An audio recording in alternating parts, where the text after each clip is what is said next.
yoga studio, and today I'm going to be showing you a hip opening sequence. And I would recommend that you warm up prior to beginning, maybe do a few sun salutations or whatever you usually do to warm up for your practice. So we'll begin in a seated position and sitting up nice and tall, shoulders up and back, and then we're going to do baby cradle to begin with. So there's two options here. Raising your one leg up, you can either bring the palm of your hand to the arch of your foot, and then your hand to your knee, and rock gently back and forth. Or if you'd like, you can bring the sole of your foot to the crook of one elbow and your knee into the other, and then gently rock back and forth. So you can do this for about a minute on each side, so that's one side. And then you'd repeat on the other side.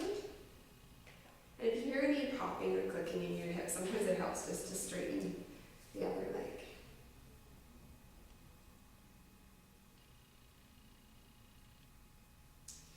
Then you can gently bring that leg down, and then we'll come into the pose called Happy Baby. So coming onto your back, and letting your knees come down toward the floor, and gently placing the palms of your hands on the soles of your feet. And you're not pulling your legs down, just use the hands to just be a little bit of weight on your feet. Letting your knees come down toward the ground. It's a nice hip stretch. And you can stay here for about a minute as well. And then rocking up to sitting. And then coming to hands and knees, spreading the fingers nice and wide. Stepping back your right foot, then your left, coming to downward dog. And while you're in downward dog, lifting your right leg up nice and high, pointing the toes, foot to the sky. And then bending your knee and letting your foot fall behind you. And then when you're ready, with your toe pointed, swinging through into pigeon, making sure that you have a nice straight line between your knee and your toe. And then flattening your back foot, shoulders up and back, fingers tented. And then if you'd like to go a little further, you can bend the leg that's straight and you can hold your foot from on top if you'd like. So even though your bum comes low to the mat, you're not sitting on your bum there. You're supporting yourself with your other leg in your hand.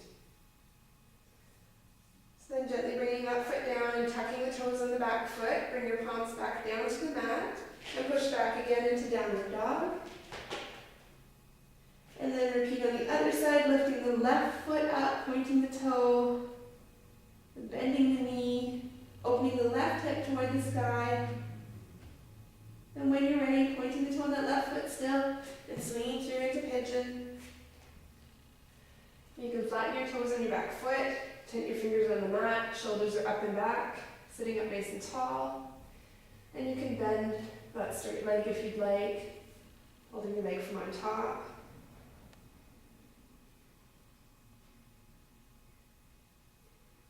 And then when you're ready, bring that leg back down, tucking your toes under, bring your palms back down flat on the mat, pushing back into downward dog.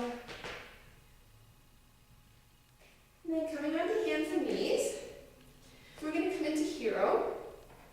So you come to hands and knees, bring your knees together, and leave your feet out by the edges of your mat. Then it's important when you're coming into hero that your thighs remain parallel to one another. So pointing your toes or flattening them out on the mat there. Then come back. So my thighs remain parallel to one another, and my feet are tucked in beside my bum, but my feet are not circled at all. They're still nice and natural and straight.